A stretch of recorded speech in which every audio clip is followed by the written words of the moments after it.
All right. It's a bit of a step down from last episode, but... It's alright, we all go through rough patches, it's fine. You know what? I've been practicing the glockenspiel, but I'm yet to master it. And I think that reminds me, today, we're here to talk about Paul Thomas Anderson's The Master.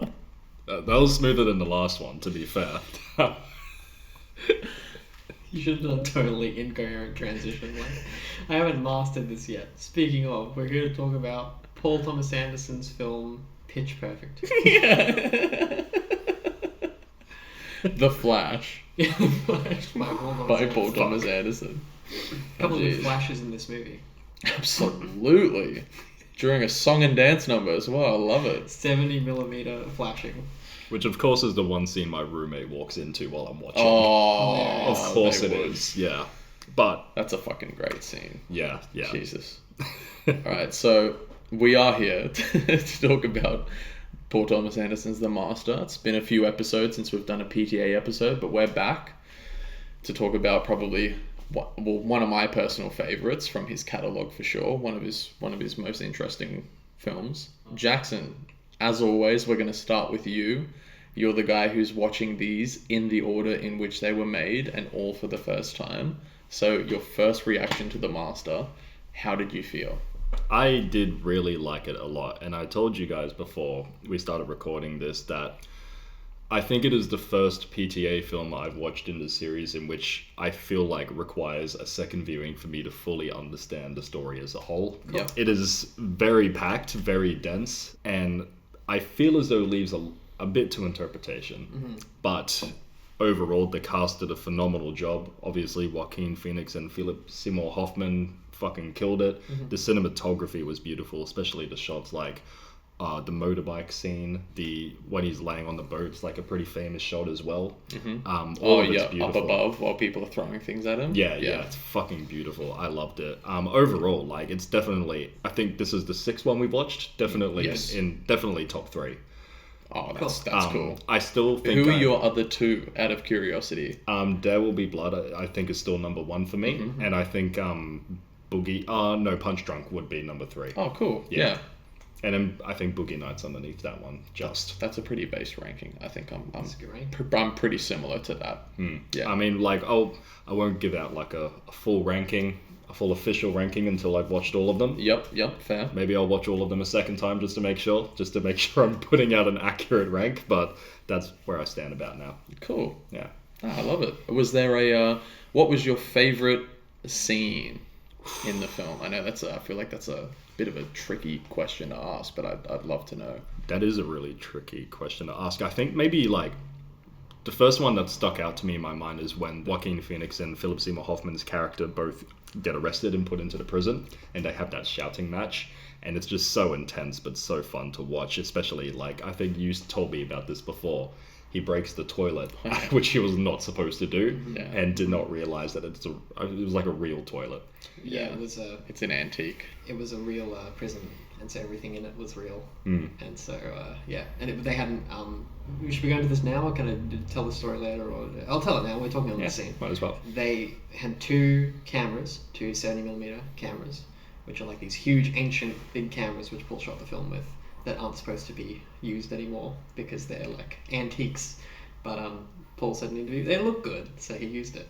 They had 2 of them, and they didn't know how the scene was going to go, but they set them up and pointed them at the right places, so they had 2 shots rolling, which is why the shot cut seamlessly, because it's exactly the same take. And apparently they said they had some idea of how the scene was going to go, but not a super clear idea. I mean, they knew, like, I guess the script was there and the scene was there, but not really what was going to happen.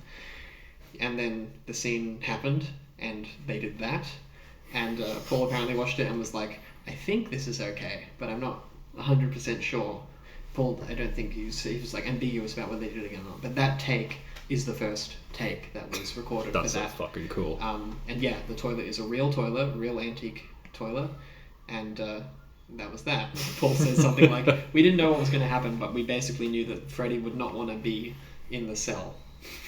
Yeah, fair. So that happens. Yeah, so 100% real. They had to like reimburse. I don't know how much money it was, but Probably a lot. probably a shitload. Yeah. There was that scene. There was also the scene we were talking about before with the song and dance, where he starts visualizing everybody. I think it was just the females naked. Yeah, it was just the females. Yeah, which gives you a really good insight into his sort of mindset, Yeah. and his obsession with like sex and women at Big that time. point. And then one of the final scenes where he meets up with Philip Seymour Hoffman at the end, and they have that discussion. Yeah, I think those are my top 3. Those are some pretty fucking great scenes. Absolutely. Yeah. The prison one definitely stands out to me. That's very high up. Yeah, it was. I just fucking loved it. It was really fun to watch.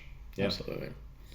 Oh man, I think the first time I watched The Master, it was the day after the GFS third year ball. It was the morning after, and I was crashing at Toby Masterson's house. Hey Toby, and we were still in our tuxedos, and he was just like, dude, we've been meaning to watch this film. Let's just watch this film. And I remember just sitting there in our tuxedos and watching it and having it wash over me. And I was really confused, to be honest, for the first time, because I was like, oh, he's kind of ended up where he began. And I didn't know what to think of it. And I think I probably wasn't in the best mind state the morning after the ball. I watched it literally this morning. I watched it first thing. And it made a hell of a lot more sense. And my first thing is I sat down with a notepad because I figured this is going to be a big episode and I wanted to remember some things that stuck out to me. And when the film begun, I was telling you boys earlier, but I'll repeat it for the camera.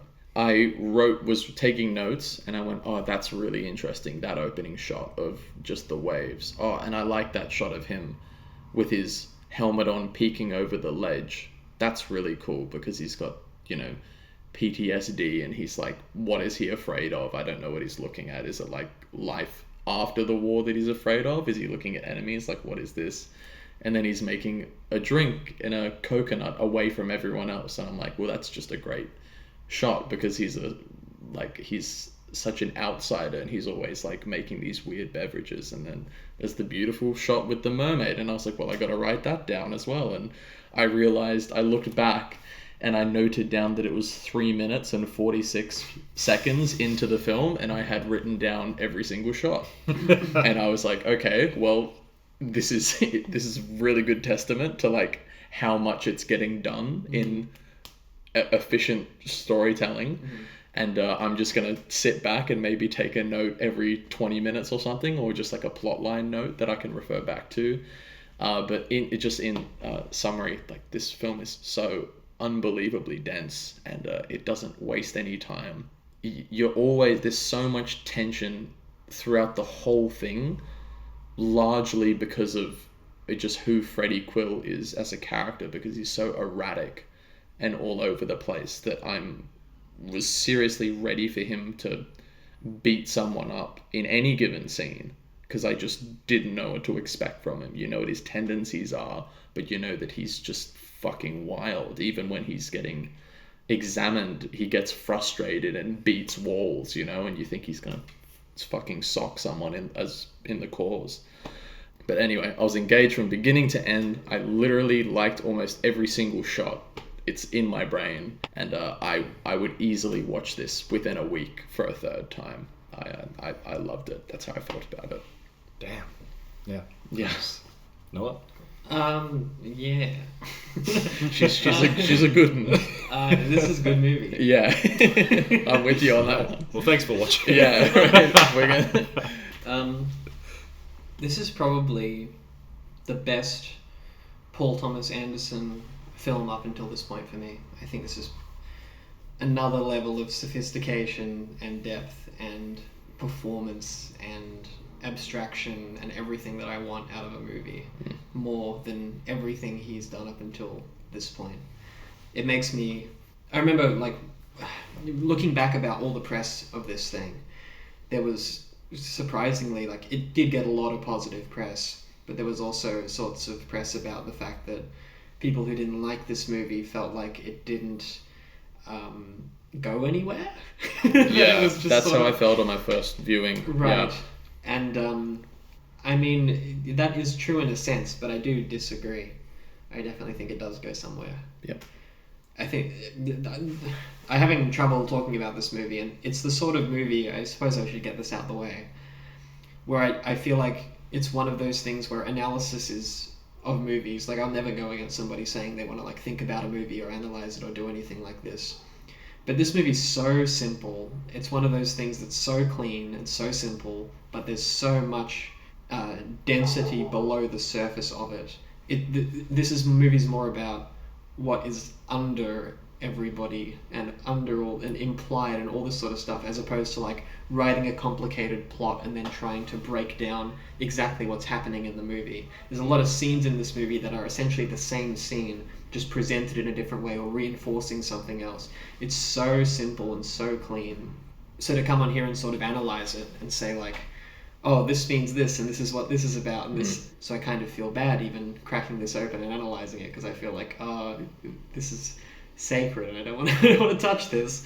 But I will, and I have thoughts about it, and it's a very sad movie, and every time I watch it, it makes me very sad, and I've seen it like more times than I can count. It's probably my most watched, like rewatched PTA thing. I want to say I've spent the most time out of any one of his films with this film.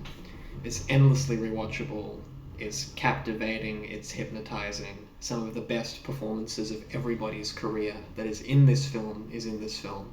It's gorgeous. It's one of the best looking PTA films. It's one of the best looking films of its decade.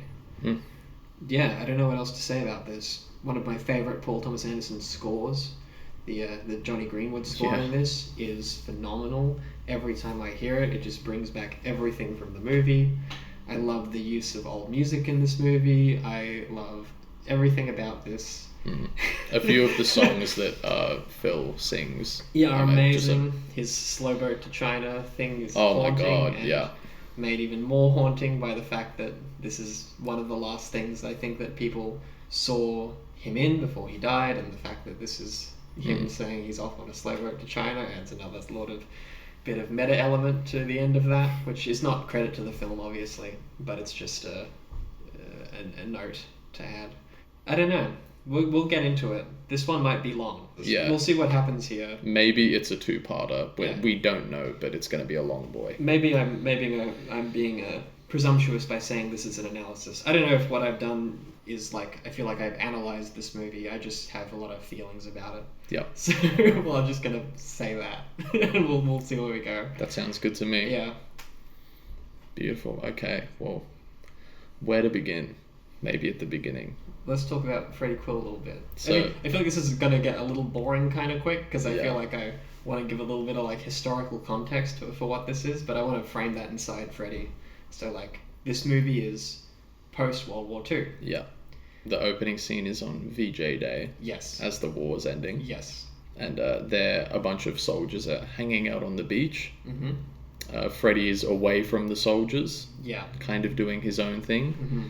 And one of the opening scenes, he tells a joke to one of the other soldiers about how to get rid of crabs.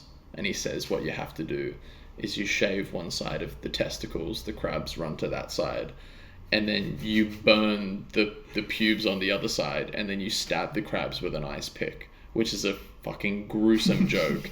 And you don't see the other soldier he's telling it to, but it's great. The performance he gives was great. What I got from it, at least, is this soldier he's not laughing with Freddie, he's laughing at him. Mm-hmm. He's like, that is so fucked up. I cannot believe that you are like laughing at this. This is a horrific joke. Yeah. And then in the next shot, there's the I fucking love that he wrote this into the goddamn script. There's so many bits like this. I'm gonna try and not. I just remember it and feel the same way I did when I watched it.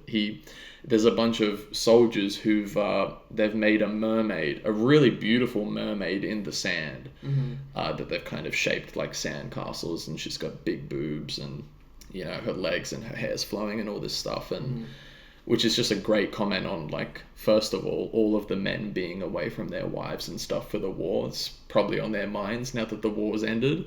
And Freddie comes in and he starts humping the mermaid and everyone's laughing. Ha ha ha, that's funny.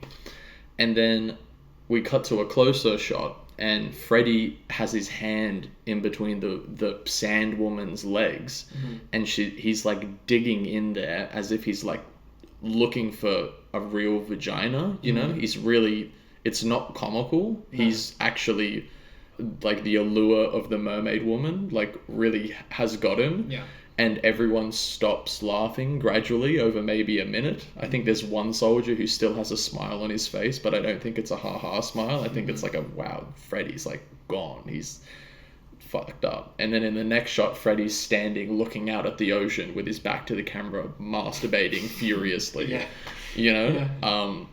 It's worth saying, what a character introduction. Like, I noted 3 minutes 46 seconds we've been with Freddy, and we know who this guy is. We know a lot about this guy. Yeah. There was a little clip from an interview with PTA saying that when he wrote that scene, apparently in the script, all that was written is Freddy is on the beach after VJ Day. Yes, yeah. Which is really funny because it means, and he said, because I just wanted to go to a beach and saw what happened. So you have to imagine or think about how much of that was Joaquin's contribution. And my feeling is that it was probably a little bit of both, and that they probably both went there and were like, what are some things that Freddy could do here? And maybe we should keep that stuff in mind when we shoot the rest of the movie, because a lot of it comes back. And you get the feeling at this point in Paul's filmography as well, that everything, I think his producers mentioned this a few times, where she said sort of when Punch Drunk happened and post that, he became more of a free-flowing director, and it's just become more about having space booked and seeing what's going to happen. Not to say that there wasn't a script, but to say that it was a bit more improvisational, and that there were a bunch of scenes that were shot for this movie that never made it into the cut. Like, they had some clearances to great historical locations, went there, filmed some stuff, Freddy doing certain things, and then a bunch of scenes got cut. So it's interesting to think, because I have to wonder if the Sandwoman scene where he makes all those soldiers really uncomfortable, if that was told to them or not. I would like to speculate. It'd be cool if it was a surprise. Yeah, that they were like, okay, now Freddy's going to do his thing, and I'm just not going to yell cut, and we're going to get some reactions out of these people. What happens next? He's working. Before we do that, first of all, so Jackson, you've never seen this man before. You're introduced to this character of Freddy. You have 3 minutes of him being really strange on a beach, and what are you feeling at this point? Dude's been through some shit. Yeah. Obviously going away for an extended period of time at war, like you mentioned before, they're probably very desperate to see their wives, or even maybe in his case just desperate for like a woman at all, like a physical connection. And I think he's definitely obviously has PTSD just from being in a war zone, but the man is absolutely psychotic. And obviously there's stuff later in the movie that shows that, but for specifically this scene on the beach, he has this warped view of or obsession with sex that does come into play a little bit later. And I'm sure a lot of that has to do with his time away from like actual civilization. And he has like a woman back home, right? Kind of. It's an interesting, I wasn't quite sure what to make of that sort of relationship he has with this other woman, but I'm sure we'll get... Doris. Yeah. We'll get into that later, Doris, I'm sure. Though. Yeah. I think it establishes well that, these are all soldiers who have just come back to the war or whatever, but Freddy's not really like a lot of them. He's a bit different to everybody else. A lot of soldiers become like brethren, like a family. You fight together, you stay together, you live together. He does not. He seems more content being alone. But then again, I do get the sense that he does kind of like, he is desperate for a connection to someone or something. Yeah. But it's not with the people he went to war with. No. There's that awesome shot where him and a bunch of soldiers go down to one of the missiles or torpedoes, and they unplug the bottom, and they all have cups, and they're getting fuel. Yeah. And I remember first time I saw this, I was like, what is this process on sailboats? I don't know this. And then Freddy starts going like, and drinking the fuel, and I was like, oh, so this is how Freddy makes friends. Like, Freddy's like got good in practice of making alcoholic drinks out of anything. And I guess that's one of the only times where he's like with the soldiers, where it seems like he's got some sort of camaraderie. Like he's always the outsider when he's not giving them a drink, which is funny because that does come back around. Next time, I know I'm fast forwarding a bit, but the next time Freddy is on a boat on the water is when he hops onto the boat Alethea, which is Lancaster Dodd's boat, which is Alethea is the goddess of truth and sincerity, which is a bit funny because I don't think there's a whole lot of that within the cause. I'll argue with you. Give or take. I think he's a bit full of shit. Okay. All right. Yeah. We'll have an argument. Okay. Cool. Okay. But like the next time that he's on a boat, he wakes up and he's in the bunk, and then he gets brought into a room to meet Lancaster Dodd, and he says that Lancaster tells him that he made him a drink the night, and he says, "I'll keep you on the boat and I won't report you as a stowaway if you can keep making me these drinks." Yeah. Which is kind of funny. And it's also, he had a purpose in the war, like a job. Yeah. And then it could be said that he refines a purpose once he gets back onto the boat. Yeah. Which I thought was just, whether intentional or not, it's an interesting Mixing parallel. Up paint thinner. Yeah. Good old paint thinner drinks. Kills one of the farmers incidentally. Yeah. Okay, cool. We should get to that. Yeah. We can talk about that. Yeah. So I wanted to bring up a little thing from an interview. I sort of quoted this as paraphrase quotes. All of these are because they're just taken from interviews. But Paul was talking to this group of people in this interview about something that Joaquin contributed towards him that he, I guess, hadn't crossed his mind but had crossed Joaquin's. And Joaquin had said something that, like, when these soldiers came back from the war, a lot of them enjoyed having a commander and enjoyed having a guy to serve and enjoyed having a guy who would tell them what to do. And even if they didn't like the military, that they enjoyed the structure that the military had offered them. So once they're back from war and they don't have this structure anymore and it's gone, there's this problem of them not knowing where to go and what to do. This is probably a good time to bring up a documentary which was the main inspiration for this film, which everybody who knows about this film knows about. There's this documentary called Let There Be Light, which came out in 1946. For people who don't know, that's the year after the war ended. And this is made by John Huston. After the war, there were a bunch of directors, including John Huston, who were commissioned to make films about the war by the US government, so they funded this film. And John Huston was a director, like a proper director, who did, big productions, but he made this documentary. It's free, it's on YouTube, it's 58 minutes long, it's remastered. I highly recommend people watch it if they want to learn, or learn about the war, but have an experience about seeing what war did to some people. This documentary was just like insane. Like 15 minutes, 20 minutes into this documentary, I was like, I might have to turn this off. And it's important to bring it up because when the movie opens, Freddy's at a VA hospital. He goes to a psych ward. There's lots of things that happen at the psych ward that tell you a lot more about Freddy, and it's like a really good lead-in from a beach of him doing all this shit, because then you get to figure out, like, oh, we're going to get a little bit of an explanation in the best possible filmic way you could do it, with like no exposition, and a lot of those segments that take place in that VA hospital are straight up copies of things from Let There Be Light. One of the ones that I think is really funny and really compelling, which I love, is the Rorschach tests, which are hilarious. There's in the documentary Let There Be Light, there's I think 2 Rorschach images from the actual test which are presented. They might be real stimulus, I don't know. Some people say it's like inappropriate to show real stimulus from the Rorschach test, so they show fake ones. But the 2 that are in Let There Be Light are also the same ink blots that are used in the Master. So Paul's just took exactly the same ink blots, which is really funny. And when and then there's a 3rd one added in the Master that's not in Let There Be Light. Yeah, so he pulls one of them out and he's like, and what's this? And Freddy's like, that's a pussy, a woman's pussy, which is hilarious. And then there's another one that's pulled. He's like, what's that one? He's like, I think that's a penis going in a pussy or something. There's something like that. And then the 3rd one gets pulled and he's like, that's a penis, but it's upside down. Yeah. Which is hilarious. And then the psychologist is like, yep, all right, well, thanks. Like, don't need a psychologist like, to work I think that I've shown you enough. Yeah. There's this scene of Freddy being interviewed by a soldier or a psychologist, I guess. And he's being interviewed, and the psychologist says something. I've written down these quotes because one of them was in Let There Be Light. pretty much, it's almost word for word. It's pretty fucking close.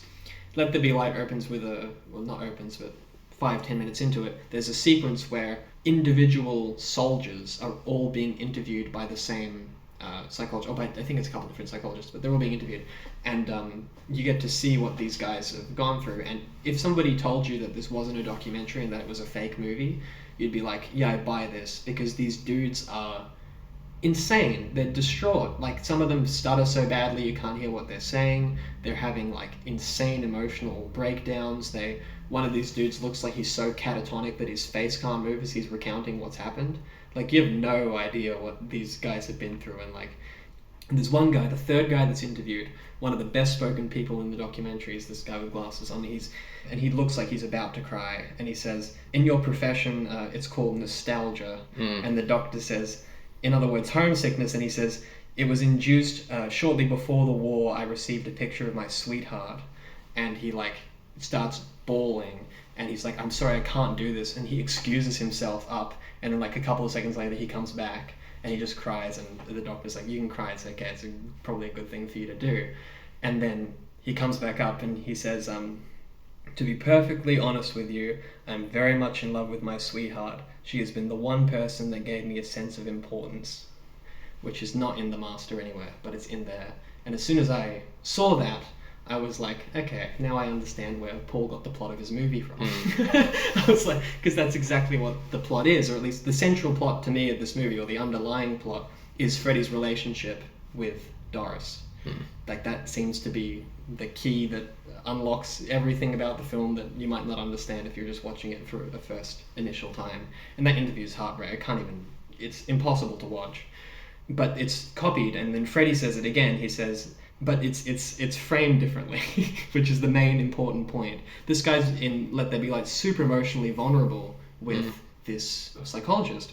And then when Freddy's doing it, he mumbles his words, and like, if you're watching this movie without subtitles, you're not going to know a fucking word that he's saying. It's so mumbly. It made me, the first time I watched the movie, I was a little bit, I don't know what. I was just like, I don't get this. I don't get why he's so mumbly that Paul would put it in a movie where I don't actually understand a fucking word, apart from the little bit afterwards, the main bit. But like, he's so mumbly. And then when I watched Let There Be Light and listened to some of these dudes, these soldiers talking, I understood why Freddy was doing that as a performance thing.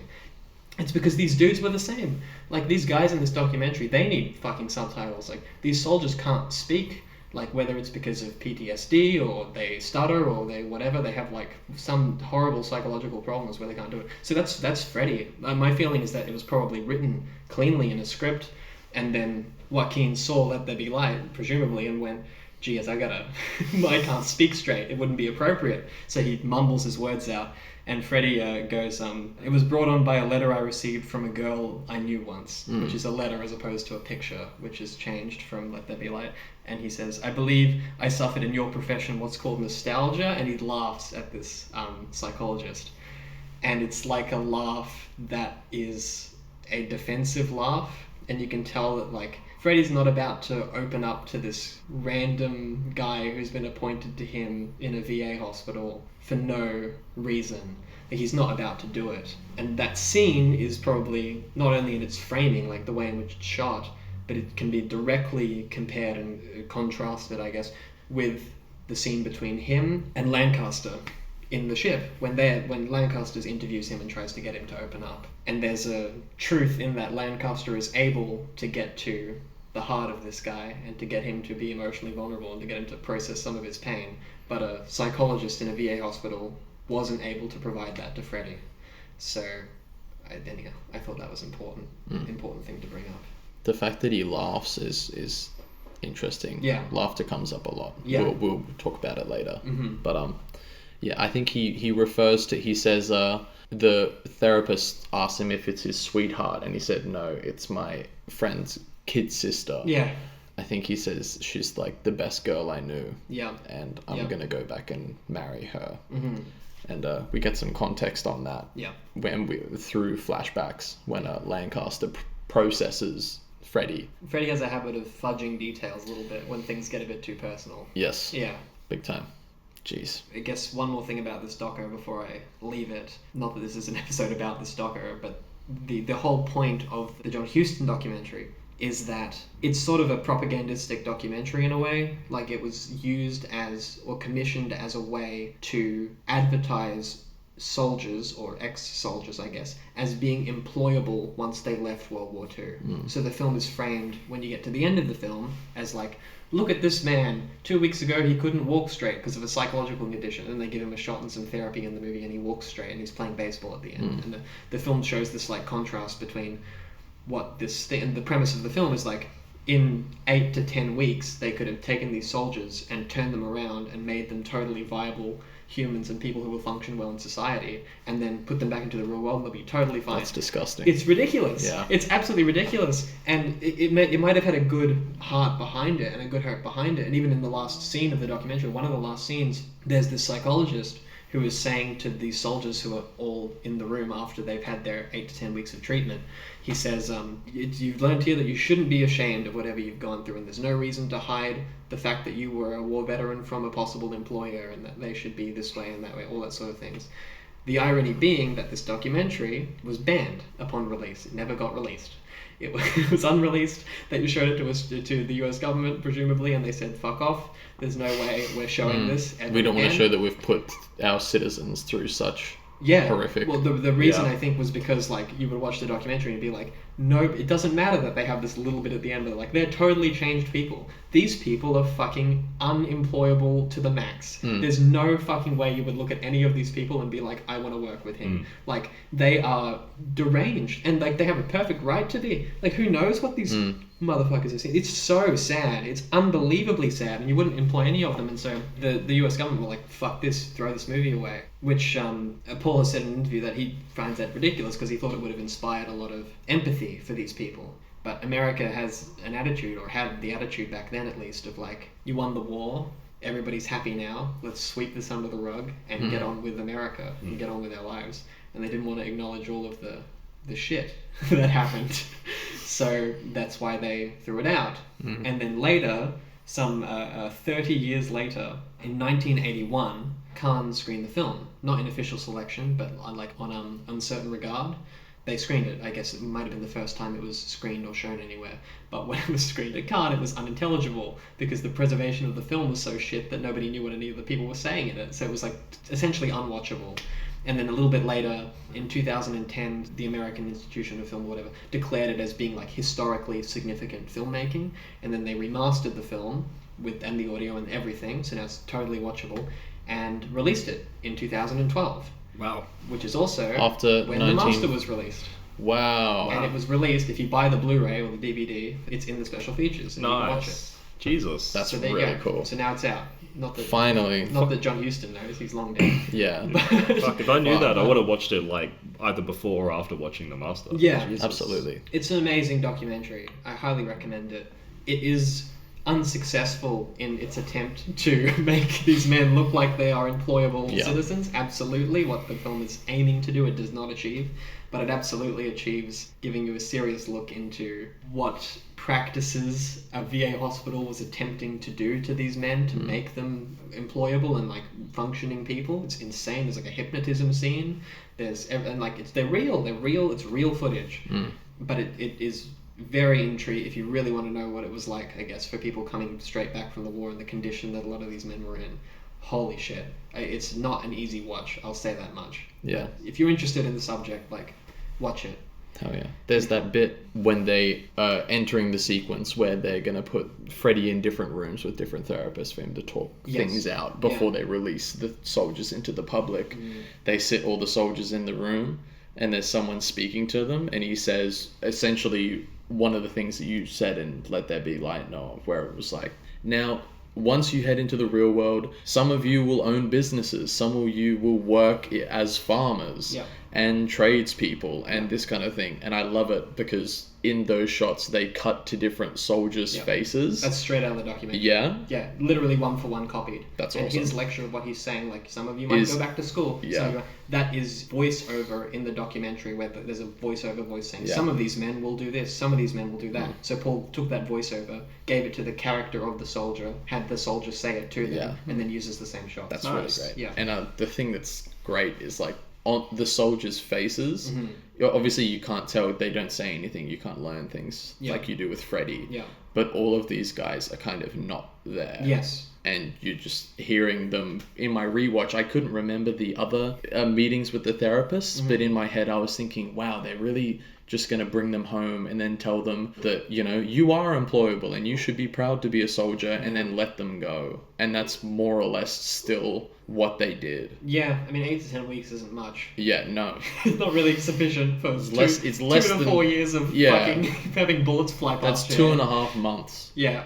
Get the fuck out of here. After years of 6 years, I think Freddy was away at the war, because he leaves Doris when she's 16. Sure. And then after his time with, well, I guess he spent some time with Lancaster Dog for a couple years, but when he tries to revisit her, she's 23. Yeah. And she's well moved on. Yeah. But we'll get to that. Yeah. There's also, it's probably worth saying that there's like the part in Let There Be Light where there's this guy and he's being interviewed about having crying spells. And he says to this soldier who's on this bed, like, did you experience crying spells and this and whatnot? And he says, yeah, this happened and that happened. It's this guy who's paralyzed from the waist down due to a psychological condition. There's nothing physically wrong with him. He just can't. Psychosomatic, yeah.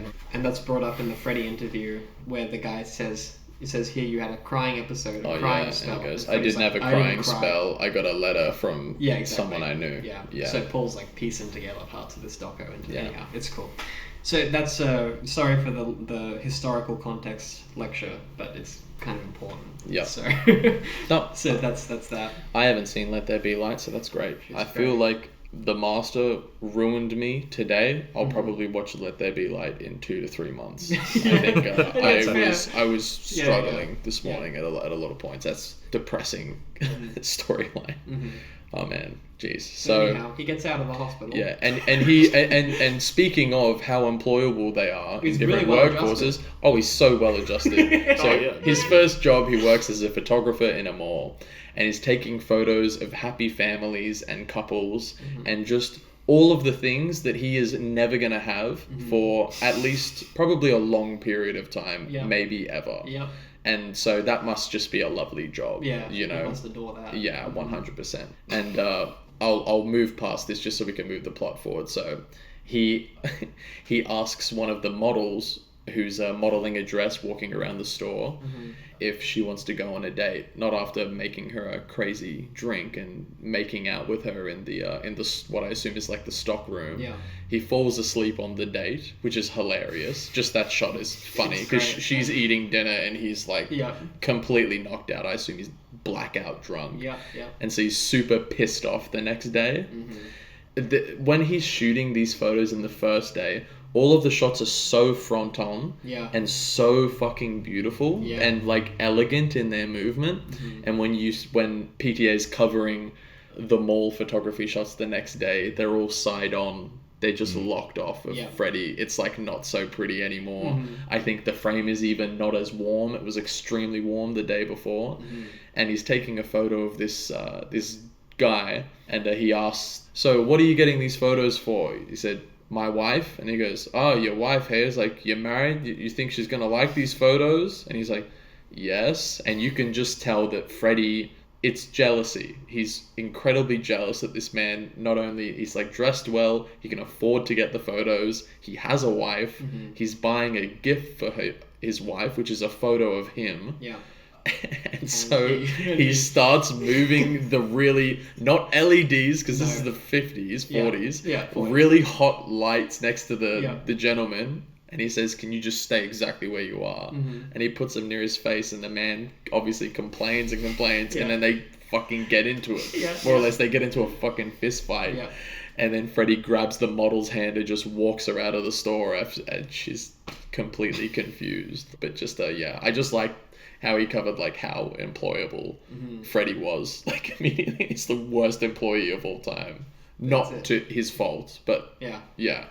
One quick thing about that man, and I'll bring this up. I'll come back to this later. Yeah. There's quite a few like doubles and copies and similar, a purposeful or like also like Bergman-esque casting choice of casting quite a few people Oh, in this film I who know. look like Philip Seymour Hoffman and who look like Amy Adams. Yes. And that guy is sort of a little bit of a preparation or like a little, I don't know, foreshadowing is going too far, but he looks like Lancaster. Yeah. I did not even pick up on that. I thought that the model, Mm-hmm. I was telling Jackson just before, the model that models the dresses, Mm-hmm. there was a good couple of minutes where Lancaster's having the wedding with his daughter. Yeah. Well, I thought that model was Lancaster's daughter. Yeah. They are so fucking similar Yeah. looking. Yeah. And same with Doris Yep. and Amy Adams Yep. as well, as similar hair. Same with the woman who is, I think the first woman we see who's doing a therapy session on the bed on the boat. There's that blackboard behind her, and that guy's interviewing her about. She's got the same hair. She's They in all 22 Jump Street. There you go. was very. Sorry. I was like, Anyhow. oh yeah, They all have the same sort of red hair.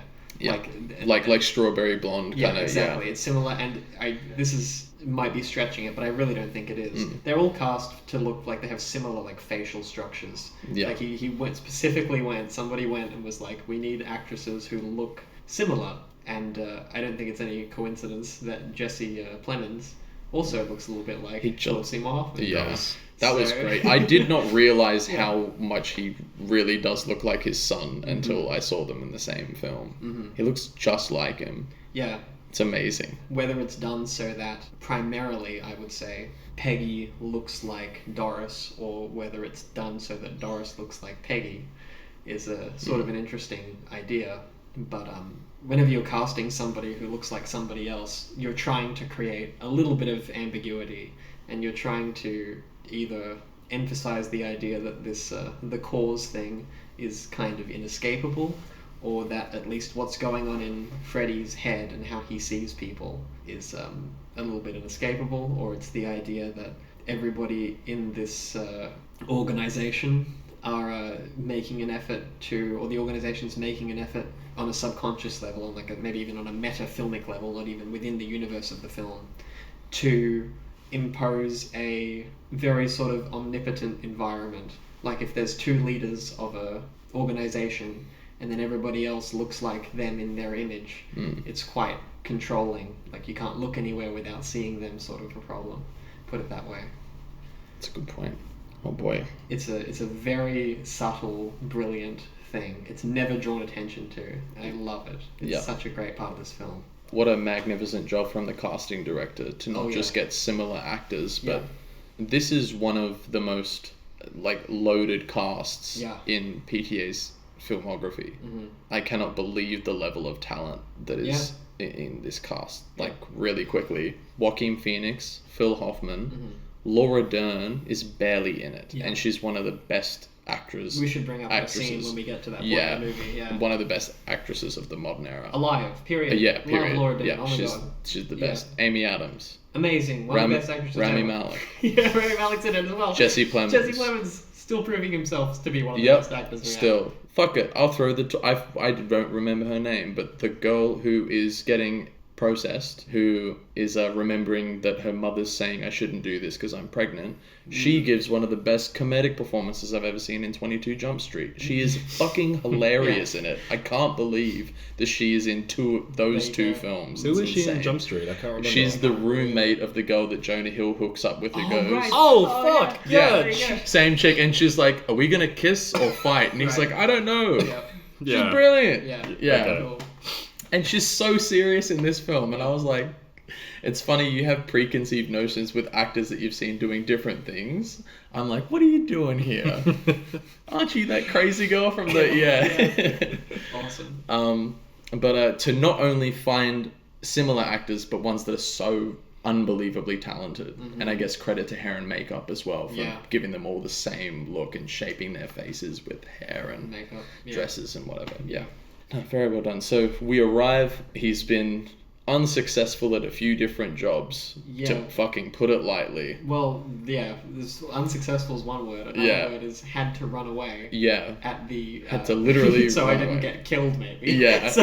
So we get a scene where Freddy is talking to, I guess, an ex co-worker now, and he says, You look like my dad, or he says you look like He did. He says he looks like him. Like it's a picture of him that looks like him. Yeah.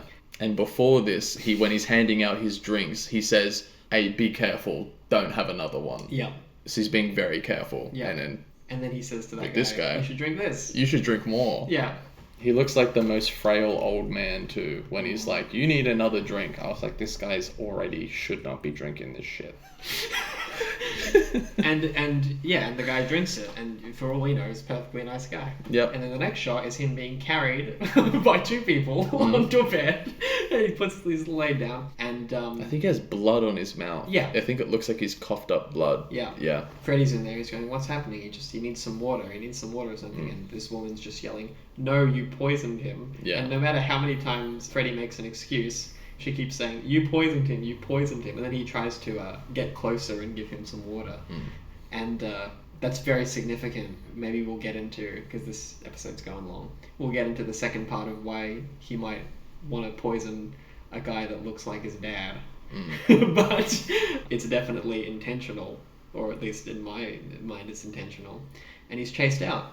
Yeah. In what is one of my favorite shots in PTA's Beautiful entire shot. that Amazing shot. side-on dolly shot Yeah. is. Even the one with the doors open is great. Oh yeah, Love the that. first, because it's. But that field tracking shot is unbelievable. Yeah. And it's paralleled as well. All those leading lines. Yeah, the lines are great. Crazy. And it's echoed back to. There's a shot that mimics it later on in reverse with the motorbike scene. Oh yeah, We'll he's get going onto. left to right instead. Yeah, Yep. that's cool. Cool. Okay. All right, guys. That has been part 1 of The Master. We're going to go straight into recording part 2, and tune in for part 2.